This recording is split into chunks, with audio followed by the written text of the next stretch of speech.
Opportunity. First question, you mentioned yesterday during your speech in Human Rights Council that genocide may take place in Kashmir right now. And some international organization already said that genocide is taking place, especially one from United States. So do you think this is getting worse and worse because you didn't want to use the word genocide yesterday? You said. Well, if you convert a Muslim majority state into a Muslim minority state through a demographic change, and that is in a disputed area which is forcibly occupied, then that is a form of genocide, and that concerns me. And 58 countries, almost 60 countries yesterday signed a joint statement.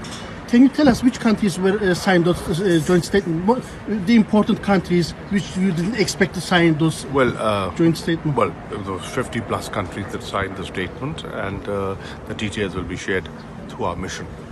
Okay.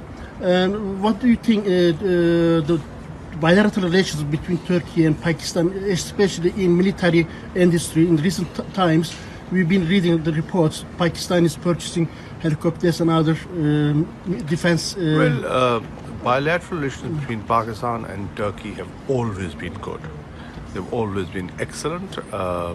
There's a lot of goodwill on both sides. The Turks have always stood by Pakistan, and Pakistan has always stood by Turkey. And we saw a manifestation of that even yesterday at the OIC forum. You know, the Turkish ambassador was in the lead while he was the first one to comment on our joint statement. So our relations are good.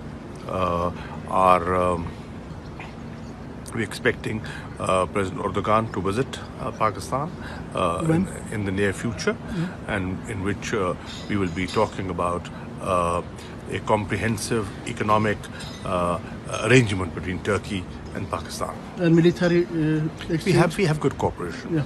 Okay. Another question: what do you think about the peace process in Afghanistan? And do you have any message to the Taliban to fulfill their duty?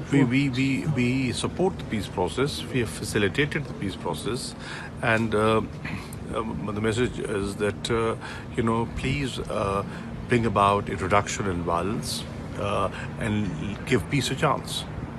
Okay, I visited Myanmar a couple of years ago, the Rakhine State, and I was in China last month in Xinjiang Uyghur Autonomous Region. Especially, I visited Kashgar and Urumqi and Aksu, and now in Kashmir. I haven't had any chance to visit Kashmir, but in these three countries, India, Myanmar, and China, what they say for their military escalations against Muslim minority, we are fighting against terrorism. So, do you think Islamophobia from Europe and United States exported those three countries? That I noticed as an international journalist. Well, India has, after 9/11, in a very crafty manner, used the struggle for self-determination, and they have tried to dub it as terrorism.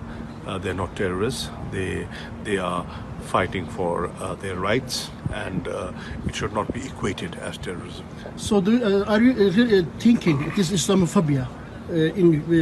What do you think about Islamophobia in Western countries? This is a bad example for the Asian countries. Islamophobia is on the rise, and we are concerned about it, and that is why on the sidelines of the UN event, Pakistan, Turkey and Malaysia are hosting a debate and a discussion on Islamophobia.